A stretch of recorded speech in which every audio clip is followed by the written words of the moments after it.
podcast. I am your host, Lisa Kay, here with my amazing co-host, Jen Conkey. Hi, everyone. Hello. Welcome. And we have an amazing guest for you today. We have been waiting to have him on our show for months and months and months. So we are super excited to introduce you to Manny Lopez, who actually needs no introduction. You guys probably already know him. Super excited for Manny to share some wisdom with us today and really provide some knowledge bombs for all of our listeners today. So Manny, with that, we're going to kick it over to you to introduce to our listeners. So Manny, take it away. All right. Well, welcome, guys. My name is Manny. I really want to focus on fixing the foster care system. That's a big issue for me. For the last couple of years, I've been building this idea called From Orphan to CEO, and it really just ties in everything I do in one program. So super excited to share with you guys how that all works and how the whole ecosystem plays into this idea of fixing the foster care system. That's awesome. So Manny, I met Manny, guys, back in it was December of 2018, I think, 2018. I went to one of his Servex events. So I was really floored when I went to this event because my friend, her name's Carrie, she's actually already been on the show with us, Carrie Campbell, invited me and she's like, you've got to meet this guy. He's doing really amazing things for kids, for foster kids. And she knows that I have a passion for kids that grew up with a really rough upbringing. Hello.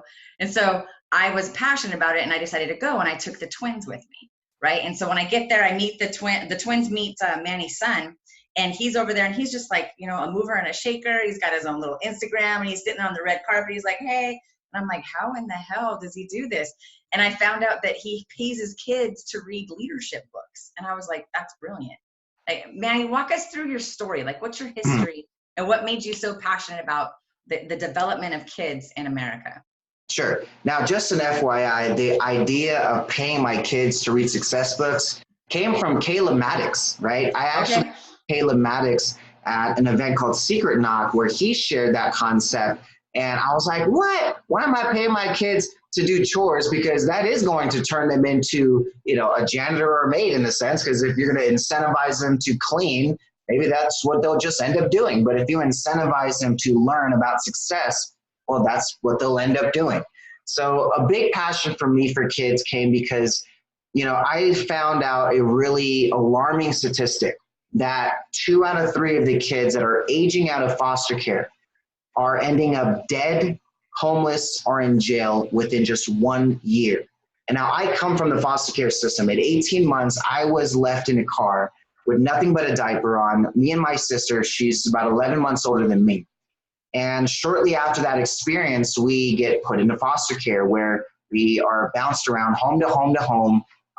They tell us that we had 7 different families that tried to adopt us and had all returned us because we weren't really treated like children in our foster homes. So to try and go into a home where we're shown love, it just didn't compute to us because we suffered everything from malnutrition, abuse, neglect, and even torture.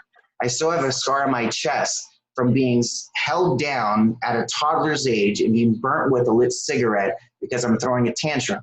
And these kids are still going through this stuff today. And this is why I'm so passionate about it, because there's no way that 2 out of 3 of these kids are ending up dead, homeless, or in jail because of great foster care.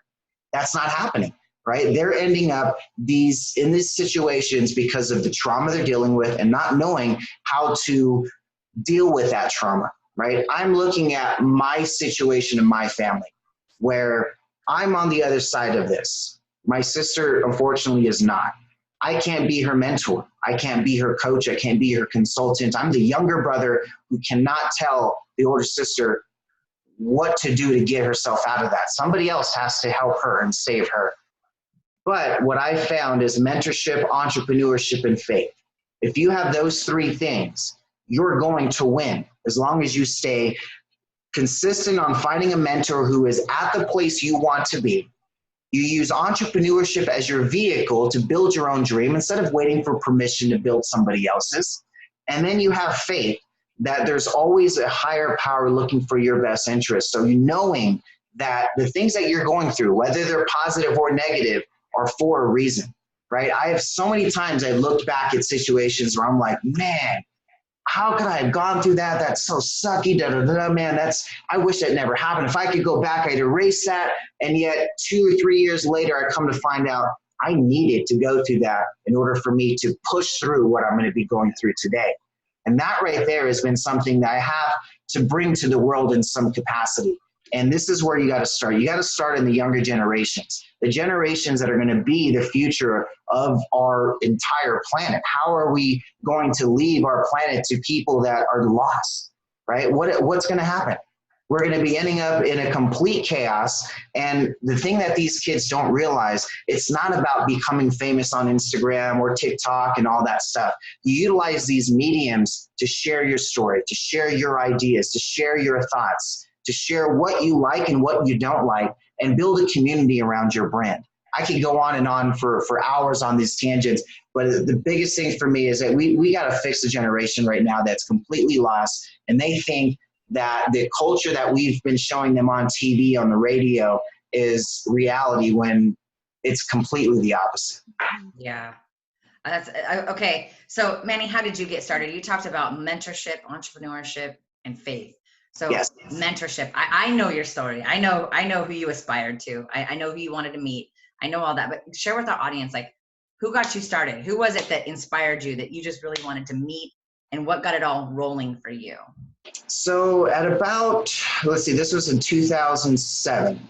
I had just had my first son. I'm 19 years old, and I just turned 20. And I'm like, all right, I've got to start getting serious. I've got a family to support. I've wanted this family since I met this woman in high school. And I knew this was going to be my queen forever. And so I knew I had to do something different. I can't just keep hopping around to these little sales jobs. So I can't remember exactly how I found this place, whether it was online or flipping through penny savers or something, but I found this company that said that they're just up and coming company, and there's management positions available, and there's growth and all this stuff. And I'm like, that's where I'm going to go. I'm going to go with an up and coming company. I'm going to start at that corporate ladder and build my way up, and maybe I'll become a manager of this company someday, or vice president or something, right? And I go join this, or I'm sitting in the interview process, and they asked me, what is your goal here? What do you want to do? And I was like, well, I want your job. I want to sit where you're sitting. I want to be where I'm leading other people, right? I know I can do it. I just need the opportunity. Everywhere I go, I'm a top salesperson. I can teach that to other people, make your company duplicatable and bigger, right? And he goes, okay, cool. Well, there's a process that you got to go through to become, a manager. You got to get number one on the board, and you got to, every one of our managers are number one, and, there's a process. I was like, okay, cool. Just let me know what that process is. I'll follow it. And I leave that meeting. I get hired. They tell me, next week you're going to have to start training, blah, blah, blah. I walk out the meeting, and this guy named Gail stops me, and he's like, hey, Manny, right? And I'm like, yeah. He's like, hey, my name is Gail. I overheard your conversation in there, and you're wanting to become a manager and all this stuff, and your goals, and I can help you get there. And I was like, why, right? And then he goes and points to something. Hey, see that guy over there? He's a manager. He was on my team, right? That guy over there, he's a manager. He was on my team. I can see you're hungry. There's something about you. There's something different. And I want to bring you on my team. I want to train you. I want to mentor you. I had no idea what the word mentor was. I was like, I'm married, bro. So I don't know what that is. I'm good. I'm straight, right? And he's like, no, mentor, I'm going to teach you. I teach people how to become managers. I was like, oh, that's pretty cool. Well, yeah, man, tell me what I need to do, right? And he just lays it out. You got to be the first one here. You got to be the last one. You got to serve your way to success. You got to be too blessed to be stressed. You got to not let anybody put you down. You got to, he just kept pouring all this stuff into me that I needed to do. And then he heard my story, and he goes, you know what? You should listen to this guy by the name of Les Brown. He's an orphan just like you, right? He was in foster care just like you. He's been labeled mentally challenged just like you. He's labeled all this stuff just like you. But check this out. And he goes on YouTube, and he shows me this video. Look, he's speaking in front of 80,000 people, hearing him inspire people about his story, about what he's doing. And I'm like, what? Dude, someone like me did that? No way. If he can do it, I can do it, right? That got me to get really excited about building my own dream. And what I thought my dream was going to be was within that company. 2 years into it, that never came. I even got slapped in the face one time, not physically, but where I was number one at the time for 8 months in a row, right? Nobody had touched any of my numbers. And they told us every morning, number one on the board, that's who we're picking as a manager. So if you want to be a manager, you got to be number one. We got manager positions coming up this year. You better be ready. And I'm like, well, then I'm making sure nobody has a chance. I am going to be, it's my year, right? I was really excited, right? And then August comes, I'm 8 months in a row, and they go, all right, there's a manager position that's opened up. And I'm like, oh, great. And they go through all the little interview process, but everyone's telling me, man, make sure when you get your thing, I'm going to be on your team. Da, da, da, da. Like, I already had people going with not cameras, like little voice recorders. You remember those little voice recorders? Yep. Where you actually have to press buttons on them to record? I had those sitting on my desk listening to me while I'm on calls with people. I mean, people wanted to learn from what I was doing. And I'm like, this is the perfect opportunity, right? So they bring everybody together and they have this meeting and they're like, man, we just couldn't decide. We have to get 2 managers. I was like, oh, dope. I got a manager friend. Who am I going to be managing with, right? They named the first one. He was number 12 on the board. I was like, whoa, they didn't even pick from the top 10. I thought I had to be number 1, right? Then they go to the second person, number 19 on the board. I was like, what? What happened, right? And my jaw was just dropped. And then Gail, he pulls me aside shortly after everyone was coming to me and telling me, oh, man, I don't know what happened. That was crazy. What happened? And I was just like, I don't know, right? And Gail pulls me aside and he tells me something that just changes my life. He goes, Manny, it's time to stop building someone else's dream. It's time to build your own. I was like, whoa, what do you mean? I could be the CEO? Like how? Like, what are you talking? He's like, it's a decision, Manny. It's a decision. You decide what you want to bring to the world. You make sure that that's valuable. You're solving a problem and go out there and do it. It's yours. You name it. You create it. You can go build it, right? And that decision, that conversation led to 2 years of a journey of looking and understanding and being a sponge for knowledge on what I could do because I knew what I didn't want to do. I didn't want to be in the same industry that I was just in, that I just left. Because after that conversation, I couldn't see myself continuing on building someone else's dream. I thought it is possible. I could be the CEO. I don't have to wait for somebody to give me permission to build theirs. And that's where everything changed. Within 2 years from that point, I had those 2 years spent working with all kinds of different companies to try and figure out what is it that they're doing. And they're B2B. That was a big thing. I wanted to go from B2C, which is business to consumer, 9 to 5 employees that I'm talking to every day, to business owners. I'm like, I'm going to solve something to the business community. I don't know what yet. I have no idea what I'm doing. This is day 1, but I'm going to do something B2B because everybody else that was leaving that company was just going to start the same thing they're doing. And I'm like, that's not me. I'm not the type to go follow. I want to do something different. And so 2 years later, I discovered lead generation and automation marketing. Those were the 2 things I developed a skill in and that I could teach other people how to do, especially business owners that had no clue what online marketing was. And funny thing is, I thought I was going to start a SEO company. You guys familiar with SEO, search engine optimization? You guys watching right now, it's where people get people on the front page of Google, right? You search for some plumber in Irvine and bam, you got 20 companies on the front page. That's SEO because nobody goes to the second page. Let's all be honest here. So I thought I'm going to get into SEO because the funny thing, my mentor, somebody, I got in the wind of this and said, if you want to figure out what industries are booming, go to Craigslist and see who's hiring. Right. And I was like, okay. So I went to Craigslist and saw SEO, like hiring for everything. And I was like, what is this SEO? Right. I had no idea what it was. And then I found that there was a company probably about 20 minutes from me that was an Inc. 500 company in SEO. And I was like, shoot, well, we'll learn from the best. Why not? Right. So I literally went to work there to learn the process to see how I could start my own SEO company.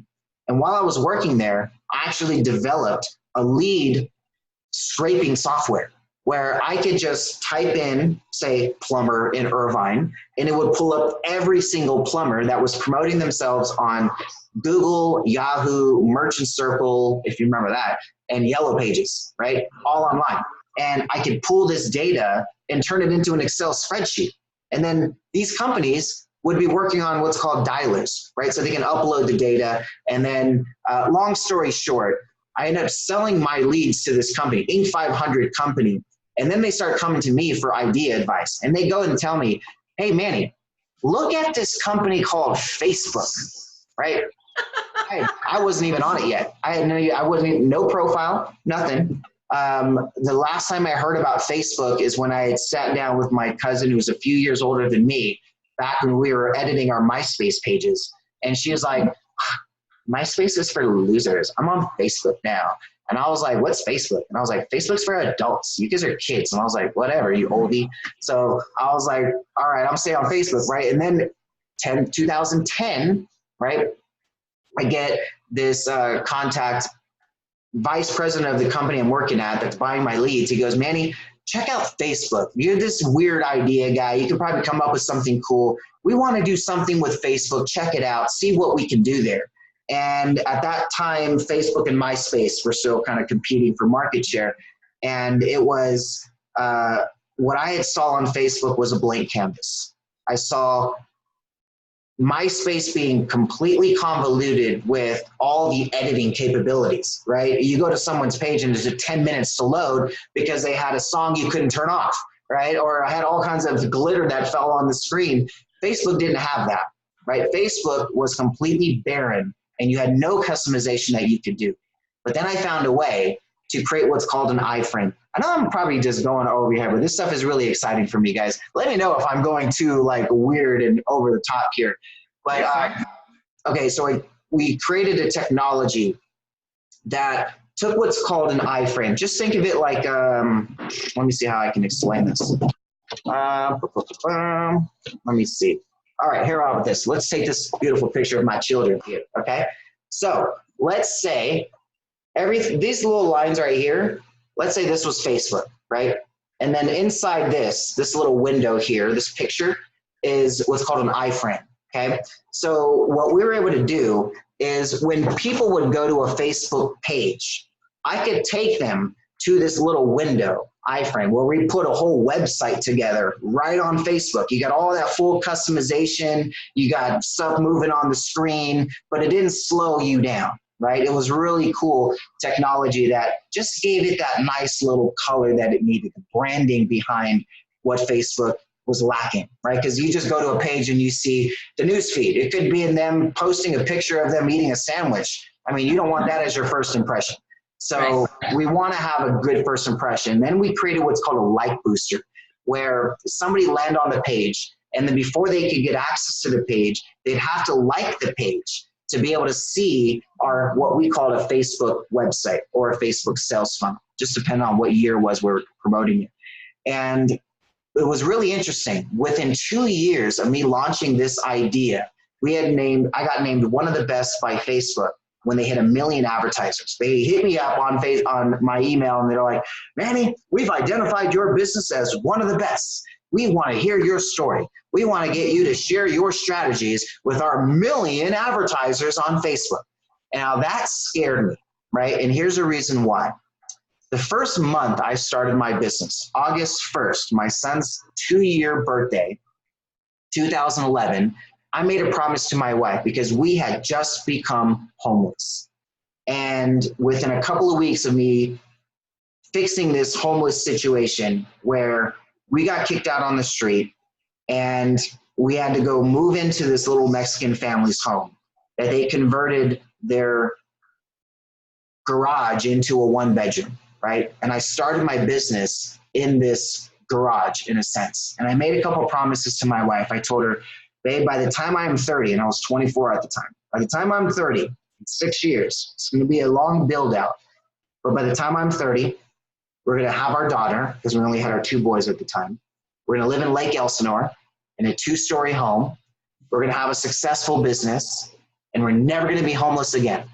Well, my friends, I am 32 years old right now. By the time I was 30, I was in that 2-story home that I'm in today in Lake Elsinore. I have a daughter. They would say my business is successful. It's done some risk management analysis over 7 figures. I'm very happy with that.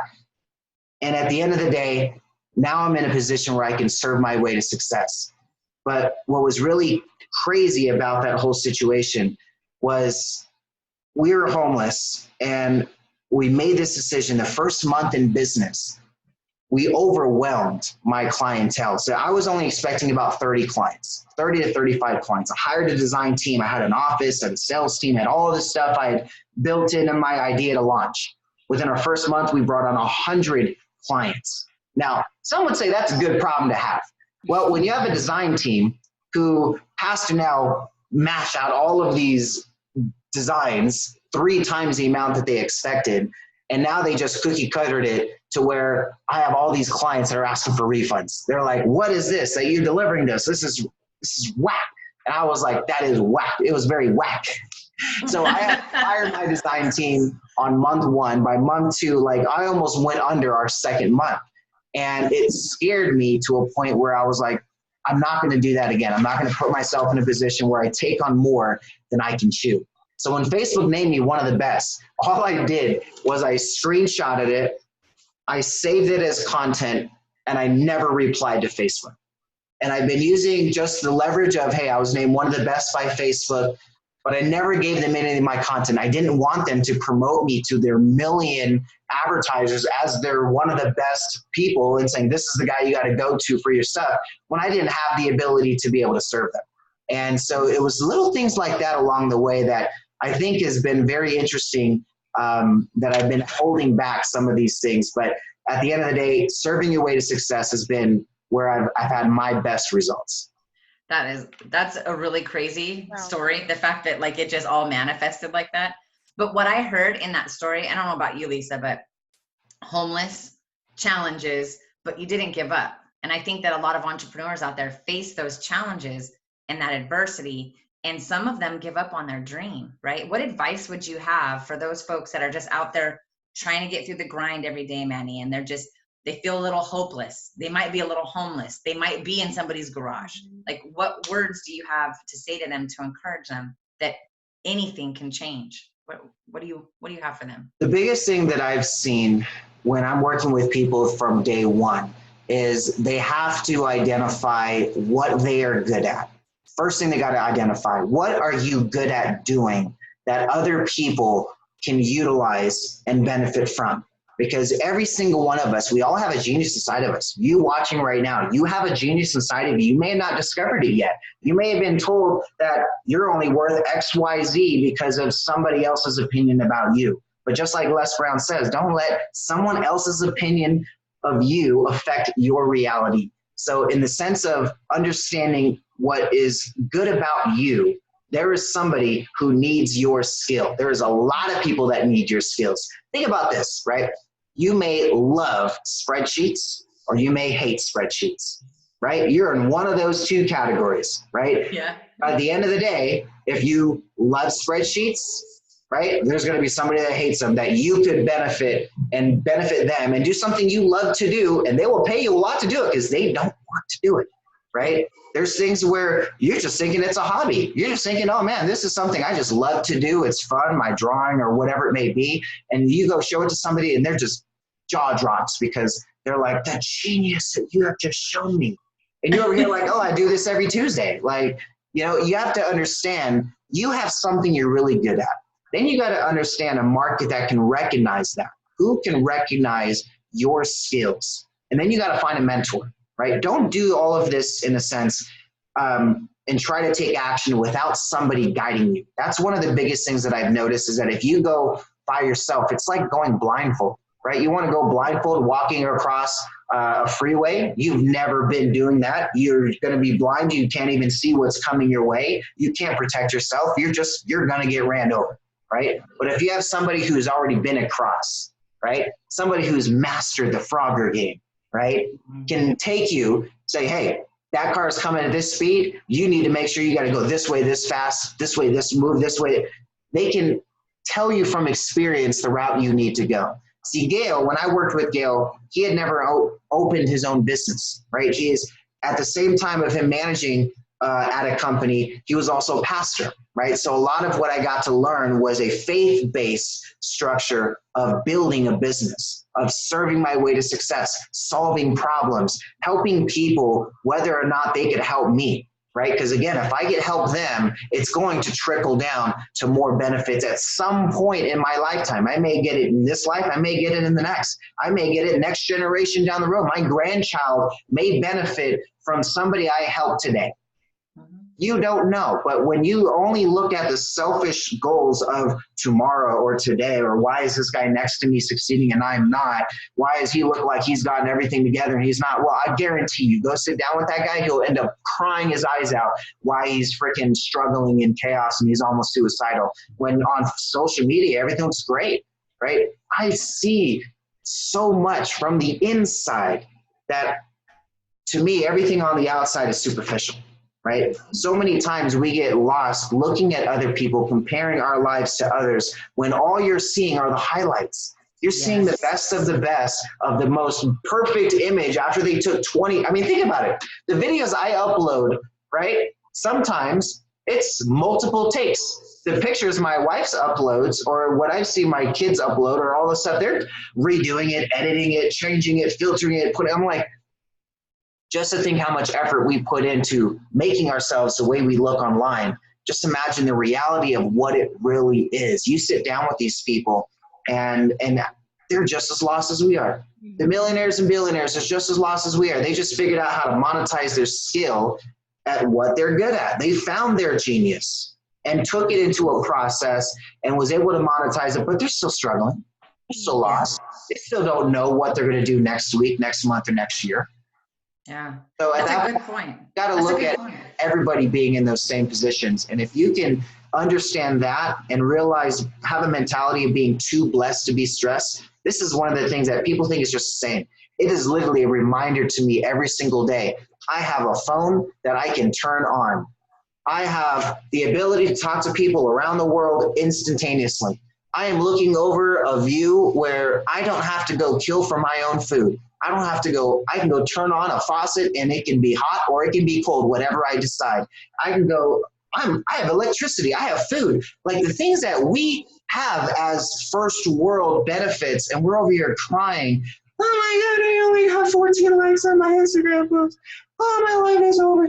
I mean, come on, really. Oh my God, I only have $200 in the bank. Oh my God, you know how many people would love to just be at zero? I mean, just to be at zero, not to be negative, and you're crying because, oh my God, I don't know how I'm going to pay my cable bill this month. You know, you have cable? Like, people don't realize how blessed they truly are until they realize what others truly don't have.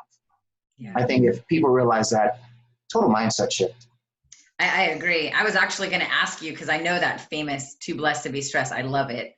And we're always talking about mindset, right, Lisa? We're always asking. So for you, Manny, how do you maintain a positive mindset? And then the second piece, what do you guys do to maintain bliss and joy in your life so that you stay connected with that attitude of gratitude and you're not just constantly stressed out about stuff? But how do you guys do that? How do you keep a good mindset?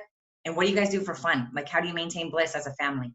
Oh man, family time is everything for me, man. I love family time. I work from home on purpose. I don't have an office. I mean, we're going to have an office soon because my wife wants to open up her cafe and I want to be able to have a place where people can come eat and stuff like that. But I love the environment I've been able to create for myself. It's something where I get to do what I want. I don't have to adhere to somebody else's guidelines besides the wife. You know, she's the boss. But I'm okay with that, right? To stay in that bliss moment is to understand that everything truly does happen for a reason, right? I literally, man, I've had crazy stuff. Like I've been sued, right? And I'm sitting here like, there's got to be something good that's going to happen out of this. Like I'm going to learn something that's really, I mean, I literally have things where I will go through them in complete chaos with a smile, knowing that this is going to help me in 5 years. I'm going to learn something so good right now that it is going to put me in the best. I mean, I have this weird mentality that something bad is happening because something good is going to happen, right? It's so awesome. Yeah. I don't know, it works for me. And sometimes it drives my wife nuts because she's like, how can you not be mad right now? How can you not be? I'm like, dude, God's got this, bro. Don't worry about it. It's good. We're good. Like, you know, maybe it just comes down to faith, right? If you kind of have this knowing that there's always somebody looking out for you, and there's going to be something good that comes out of it. There's a purpose for everything, with every tragedy, with every chaos. There's something that it was supposed to do it for, right? So even if we have a lost loved one, right, there's a purpose behind that. It's going to bring you closer to another relationship that you didn't have. It's going to bring insight to a story, and you can now empower somebody else. You can now give one sentence to somebody that stops them from cutting themselves at night. There's something you can do where that tragedy you can take and learn from and absorb and say, look, we can take this to help other people. We can take this to take away their pain. We can take this to make it clear to them what and why this has happened to them, right? Because if you can see an experience that you've gone through and it may be hurting you, but at the end of it, a couple years down the road, you're in a positive mindset in some capacity, somebody's going to have that same situation. They're depressed, they're lost, they don't know what to do. They're like, how are you even functioning right now? I have a friend, she lost her child, 3 to 5 year old, somewhere in that range, very, very young. He drowned in those like banks that, you know, I forget what they're called, but that doesn't have anything to do with it. What has something to do with it is the way that she empowers people today with what she's gone through. She now utilizes that to be able to share her story to empower others, to find other mothers who have been in those same situations. And now she can give them guidance on how to bring joy back to their life. Because how do you bring joy when you've lost your child? That's the one thing a mother never, ever wishes could ever possibly happen, even to her worst enemy. And yet, how can somebody still find joy in their life from a tragedy from there? Well, you talk to Melissa Gallimore about that, and she'll tell you how she's been able to find joy, how she uses her story to empower others, how it's now become a beacon of hope to other people versus a story of tragedy. You know, Melissa, I think I've seen her show once. I Yeah. did not realize that. Wow. Yeah, she's a really impressive person. That's pretty cool. You know, there's this saying out there, it says, you know, choose to believe that things are happening for you and not to you. And I mean, I think that just sums up everything that you're talking about. Say that again. Tony, right there, my little finger. It's me. Yeah. Is he the one who said that? Yeah. He said a lot of amazing, like, expectations are the thief of joy. That's one of my favorite Tony quotes. But so I have to ask, you know, you going back to what you originally said a couple minutes ago about find that thing that you're good at. I love that you said that, because I do wholeheartedly believe that we are all put on this earth with a purpose. And when we are living in joy and when we are happy and living in our bliss, I believe it's because we are fulfilling that purpose that God has for us on this planet, that purpose that he has for us to serve. And when we're in contrast to that, that's when you know, hate going to your job, or you hate, you know, the relationship that you're in, or fill in the blank, whatever it may be. And so I love that you said that. I just wanted to circle back to that. And so for people out there who are craving that bliss, craving that alignment with their purpose, and want to do that through serving, I want to ask, what was the biggest pivot point for you? Like, what was the thing that once you finally did this, your business took off, or your perspective changed, or whatever it may be, that you finally started experiencing success? All right, get your notes ready, because we're about to learn some really awesome stuff. Okay, so what I found is when you're in business, most people are going to think this is crazy, but this model has been a game changer for me and for the people I've shared it with.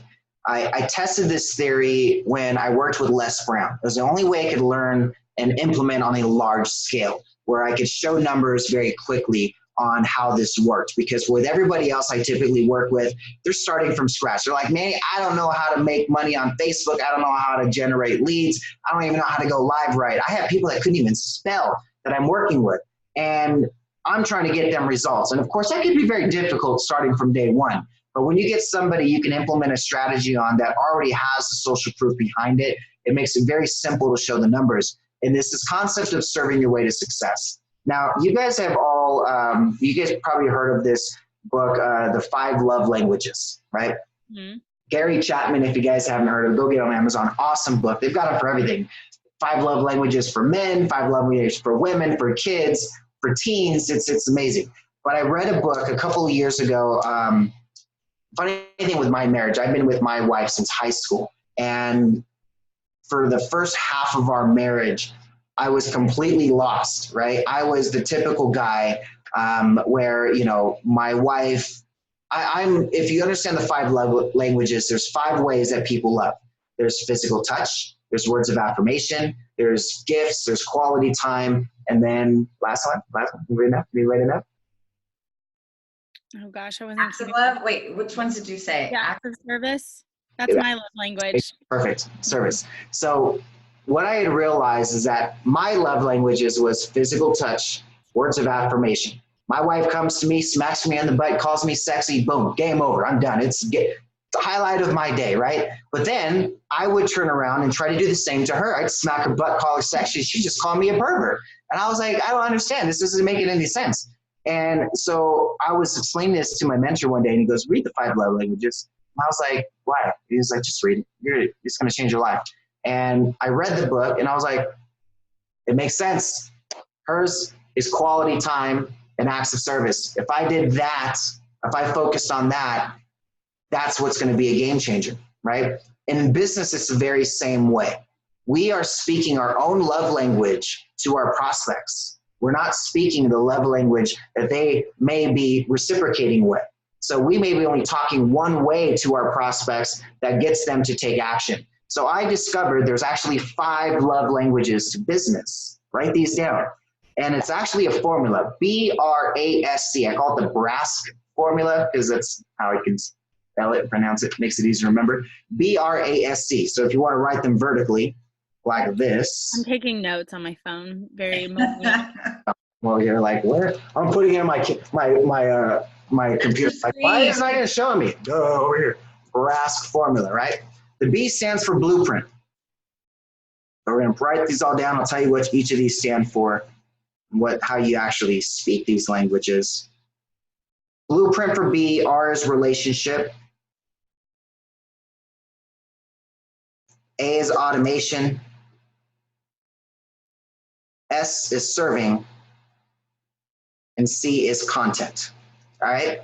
So blueprint, how do you speak the blueprint language? This is the idea of giving away your do-it-yourself version for free, all right? People need to understand you are the expert in this area. We are in the age of instant gratification. There is no longer the ability to start your network selling a subscription, right? Selling, hey, get access to my video courses and my on-demand stuff and pay me X amount per month. Netflix is struggling to keep their subscribers, and they're like $15 a month on every freaking movie you can watch, right?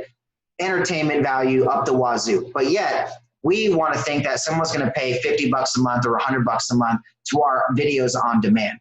If you speak the blueprint language, give all of your video courses away for free. Right? Your do-it-yourself stuff, give it away for free. And here's the reason why. 97% of the people you give it away for free to are taking 0 action.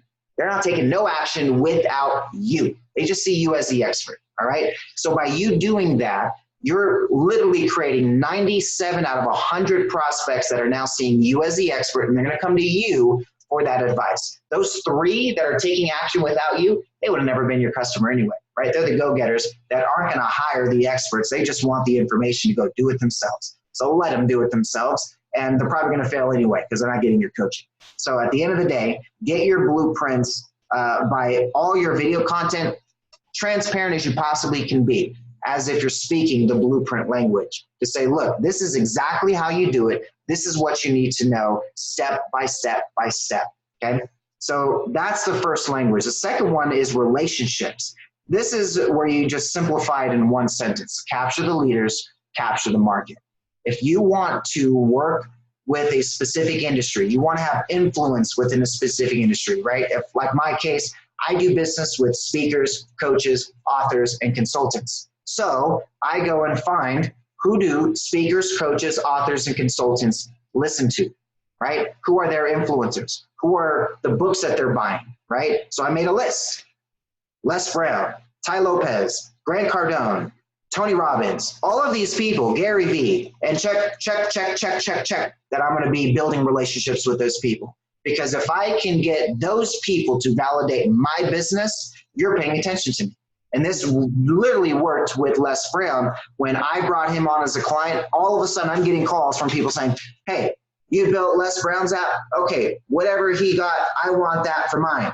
Like, it's simple, right? So go build relationships with people who are already influential to the market you want to reach. That's the relationship language, because all you have to do is start showing, hey, look, here's a testimonial from Les Brown. Here's Caleb Maddox speaking at my event. Here's the founder of the Make-A-Wish Foundation interviewed on my show. Like, the people they know, they collaborate with, that they're influencing with, they're going to come to you. Gravitate. It's very easy.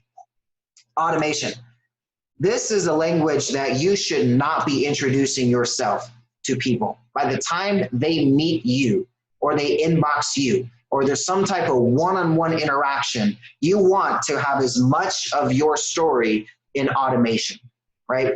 Automation is simply the idea that you are giving your value, your education, your resources without you having to be in the room, right? And the best way that I do that is simple videos on YouTube. I made a rule in my business. You guys should probably do this as well. Here's what I did. If I get asked the same question 3 times, right? Could be something like, hey, Manny, how do you promote on Facebook? Hey, Manny, how do you set up an Instagram account? Hey, Manny, how do you set up a business TikTok account, right? If I get the same question 3 times, by the 4th time, I'm going to have a how-to video I created on my phone with it, with the what, why, how method. Here's what that is. What the question is, why is that question important? How would I answer that question if you were already my client? That video should be no longer than 5 to 10 minutes long. If it's any longer than that, you're just rambling, way rambling, especially if you get to that 10-minute mark, right? 5 minutes should be ideal, where you can say, look, I get asked this question a lot. They ask me, Manny, how do you promote your business on Facebook without ads, right? Why is that important? Well, not every single business out there knows how to set up ads, right? And most of them are just throwing their money away when they do. They're just getting a bunch of clicks. That doesn't result in phone calls. We get that. We want to turn these people into paying customers. So how do you do that? Then I would answer it, right? Bam, what, why, how, right? Follow that method and you guys are going to get massive results with automation. Just literally make that a rule. You get asked the same question 3 times. By the 4th time, make a video, put it as how to fill in the blank or whatever the question was, put it on YouTube, make a playlist out of them, right? That's one of the things I do with the content. I'll show you guys how to do that stuff. Serving. Understanding the serving concept. This is a big thing because some people always ask, Manny, why do you use the word serve? Serving may seem like you're like a butler, you're just serving people, you're not making money. And I'm like, let me show you. Here's according to the National Sales Executive Association. Rewind that if you need to, my friends. Write that down. National Sales Executive Association showed that the sales process, let me show you how this works. Let me say you got 100 people. All 100 people are going to do business with you, right? They're in your room. That'd be weird. In your conference room or whatever, right? 100 people, and they're all going to sign up. You've got a crystal ball in front of you, and boom, every single one of these people are going to become customers of you. But this is the very first contact. They're meeting you for the very first time. You know what the numbers are? If you try to sell all of them, 2 would sign up. Two would sign up on the first contact. Let's say you did that. You went and tried to sell them all, and those 2 people signed up. And then you're like, you know what? I'm going to reach them out to again, because if I just reach out to them again, they're going to sign up, right? You did your second contact to the rest of the 98. Guess how many signed up from there? 3. 3 signed up. The second contact. By the 3rd contact, okay, you're going to go like, all right, let me reach out to them again. I'm going to set up a one-on-one meeting and start closing some deals. 5 more signed up. Now, most businesses are happy with those results because that's where 90% of entrepreneurs are staying, right there in those 3 contacts where the 10% of sales are happening, right? I like the serving concept. You know why? Because 80% of your sales are 5 to 12 contacts in, okay? 5 to 12 contacts. And if that's the case, why are we trying to sell them? Why aren't we just going after the 80% of business versus the 10? I'd rather go after the 80. So I focus on serving. When people meet me for the first time, I got all kinds of free stuff I give. Blueprints, strategies, free tickets to my events. Go promote yourself on my platform. Go get access to my intellectual property. Go check out my Rolodex of experts. I mean, massive value. And I literally, if you go into my platform, check this out. If you go into my platform, I literally have a section in there called gifts. And I number these gifts. And guess how many I have? Can you take a guess? 150. Oh man, that's way too many. No. I'm 5 to 12 contacts in. So if we want to have at least 12 contacts of value, knowing that we need to bring value at least 12 times, 12 gifts. Boom, they're literally numbered. And then I got some bonuses in there that make it up to 20. But 12 gifts that literally just, boom, bring it right into value to say, look, here's value, value, value. So by the time you get to me, you know my story, you've watched my videos, you've gone through a few blueprints, you already see me as a super expert, and now we're just talking about collaborating, right? It's a lot easier versus getting on the call and like, hi, my name is Manny. Yes, Manny Lopez. No, not Ty Lopez. We're not related. No. Yes.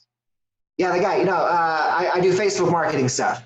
Like, no, nobody wants to do that. Come on, that's boring. So serve your way to success, my friends, and then automate the serving. So this way, by the time they get to you, they're ready for business. And then content, okay? What do I mean by content? You got to have your content organized, on demand, searchable. Very, very important. Organized, on demand, and searchable, right? Simply, the easiest way to do that is to just set up like a YouTube channel, right? And then set up playlists for all the different topics that you want to talk about, right? It's so important to have content out there that targets your demographics. Speak to your audience, right? Content is very important, not to just create, but to be very specific in who it's actually benefiting. So for me, my content is always geared toward entrepreneurs that do business with entrepreneurs, mainly speakers, coaches, authors, and consultants. So when you see me posting content out there, it's going to be geared towards serving them, not serving me. It's not about you. It's about them, because that's how they're going to follow you, right? That's how they're going to do business with you. It's going to learn about you. And just follow these blueprints right here. The blueprint, relation, automation, serving, and content. And now you're speaking 5 different love languages to business that's going to attract your audience. That is awesome. That was awesome. I couldn't help it, Manny. I had to go live for that one because I know what that speech is, right? So for those of you that don't know, I hired Manny back in April. He is one of my business mentors, and I learned that entire system, and I've done it. And my conversion rate went to 60% because I've listened to this guy right here. So I can't talk about him or brag about him enough. Like I totally bought into it. Serving does it, and it feels more authentic. It's not like you're trying to actually sell shit. You're just being you and having a conversation and actually helping people. And I fell in love with it, and I can't stop doing it. That's why I do free Facebook groups, all kinds of free stuff. And I'm building relationships with people that last and then helping them. And it just feels good. So yes. Manny, if anybody wanted to find you, Manny, what do they do? How do they find you? How do they get you into their world, into their life? I'm one of those crazy influencers that gives out his cell phone number. So if that's okay with you, I'm totally cool with that. I have this 24/7 text line where people can ask any question they want. They can, and it goes personally to me. It's not going to some people managing it. There's 2 cell phone numbers I have. One is my personal that goes to family and friends, and then one is for business that I just keep open for a 24/7 hotline. So you guys can call it. It's going to ring to me. I most likely will not answer, but you can call it all day. You text it, I'm definitely going to answer personally most likely within 24 hours or less. But here's the number, okay? And if you're outside of the US, just put a +1 so you have the area. But it's 714-369-8528. So 714-369-8528. If you guys want to go to my platform, it's just imanifest.com. It's free to the world, so there's nothing you can buy on there but some t-shirts that go to Bibles. So at the end of the day, I don't really make anything on that platform. It's the gift I give to the world. You know, when I had this conversation with God in 2017 that said, Manny, stop selling your way to success, start serving your way to success, I had to go about finding a way to fix this foster care system. And this is what this platform is all doing. Right, I created a network of influence so people like Jennifer Conkey can come in here and be able to join us in teaching these kids how to serve their way to success, right? Bringing in Les Brown and Caleb Maddox and Grant Cardone and all these big names that are helping us build this idea of taking these kids from the foster care system that are dead homeless or in jail to having them have a mentor, understand entrepreneurship, own their own business with a focus on faith. That's what we're trying to create, and that's what this whole ecosystem does. So go to imanifest.com. You'll see the whole 30,000-foot view, right? You see all the education there. It's on demand. You can sign up for Manny Bucks and start earning Manny Bucks. I mean, I'm literally giving away billions of dollars in Manny Bucks. I'm probably the only one who's going to have a cryptocurrency where he owns none of it and just gives it all away. So it's it's not a cryptocurrency yet. It's a token right now. We got to be very clear. It's a token. It's completely worthless today. It's like a monopoly money, right? But I've got all of these brands, over 100 brands that have already signed up to say, I'll accept Manny Bucks. I'll exchange my services in Manny Bucks. I'll serve these kids with me. I'm like, man, this thing is taking off. And the funny thing is, if you understand currency today, money, what money really is, it's an exchange of value. And the value is based on, will that other person exchange with you, right? So in essence, I'm creating a currency. The more people start accepting it, it's going to become a currency by itself, just in essence of its own definition. But right now, it's a fun little token that my students can earn, and we've got all kinds of experts we can exchange those Manny Bucks for, so they can actually earn the services versus my clients donating the services. Because again, we know 97% don't take any action. So if they can earn it, they'll show up for it. So I wish we had some more time to talk about the whole Manny ecosystem and the Manny Bucks and how that all kind of ties into from Orphan to CEO, but it's going to be a game changer. In the next 5 years, the world is going to know what we're doing, and there's going to be a lot of changes coming. So it's exciting to see from the ground floor how this is all building. Yeah, Manny, I'm pretty sure we're going to have you back on the show. Yeah, I was You've going to added say, a lot we of need a content. sequel. Yeah, totally helped. Our audience is going to love this show, and we really appreciate all the value that you brought. We will definitely be asking you if you would love to come back. We would love to have you. So again, for Manny, it's 714-369-8528, or you can go to imanifest.com. All right. And Manny, it's been so awesome having you on the show. Thank you. I appreciate it. Thank you, Manny. Have a great rest of Thanks for your tuning in, day. everybody. Bye.